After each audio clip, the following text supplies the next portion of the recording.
Hi friends.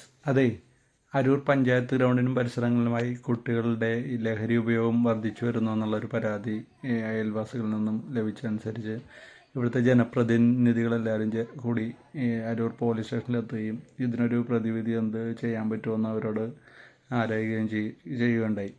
അതിൻ്റെ അടിസ്ഥാനത്തിൽ നമ്മുടെ അവിടുത്തെ SIമാർ രണ്ടുപേരുണ്ട്. അപ്പോൾ അതിൽ ജോസഫ് അബീഷ് സാറാണ് ഈ ഒരു കാര്യം മുന്നോട്ട് വെച്ചത്.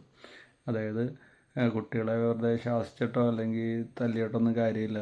അതിന് പകരം പിന്നെ കുട്ടികളുമായിട്ടൊരു സൗഹൃദ മത്സരത്തിന് ഞങ്ങൾ തയ്യാറാണ്. അപ്പോൾ അതിനനുസരിച്ച് നിങ്ങളവിടെ കുട്ടികളെ കറക്റ്റ് ചെയ്യുക. അപ്പോൾ അവരൊരു ദിവസം വന്ന് ഒരു സൗഹൃദ മത്സരം പോലെ വെക്കാം. അപ്പോൾ ഈ ഒരു പിന്നെ കൂട്ടായ്മ അല്ലെങ്കിൽ ഈ ഗ്രൗണ്ട് ഒന്ന് ലൈവായി കഴിയുമ്പോൾ തന്നെ അത്യാവശ്യം കുട്ടികളൊക്കെ ഇതിലേക്ക് വരാനുള്ളൊരു കുട്ടികൾ വരും. അങ്ങനെയാണ് കഴിഞ്ഞ മാസം 26-ാം തീയതി റിപ്പബ്ലിക് ഡേ ദിവസം വൈകിട്ട് ഈ ഒരു സൗഹൃദ മത്സരം അരങ്ങേറിയത്. അപ്പോൾ അത്യാവശ്യം പരിസരവാസികളും കാഴ്ചക്കാരായിട്ടുണ്ടായിരുന്നു. വളരെയധികം ജനപ്രതിനിധികളുണ്ടായിരുന്നു. അപ്പോൾ ആ ഒരു എല്ലാവരുടെയും നേതൃത്വത്തിലാണ് ഒരു മത്സരം നടക്കുകയും അതിനായിട്ടൊരു ട്രോഫിയും കാര്യങ്ങളൊക്കെ അറേഞ്ച് ചെയ്യുകയും ചെയ്തു.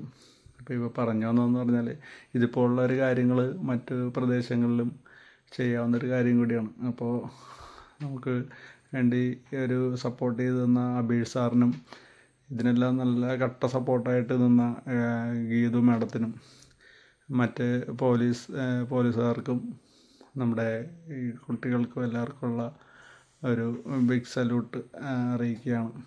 പിന്നെ ഈ വീഡിയോ ഇത്ര ദിവസം ഇടാൻ വിട്ടുപോയതല്ല. എന്താണെന്ന് വെച്ചാൽ ഈ ഒരു മത്സരം കൊണ്ട് എന്തെങ്കിലും ഗുണമുണ്ടാകുമോ എന്നുള്ളൊരു കാര്യം അറിയാൻ കൂടി വേണ്ടിയായിരുന്നു. ഇപ്പോൾ വളരെയധികം വ്യത്യാസമുണ്ട്. അതായത് ഇവിടുത്തെ കുട്ടികൾ എല്ലാവരും തന്നെ പല പല രീതിയിൽ അവർ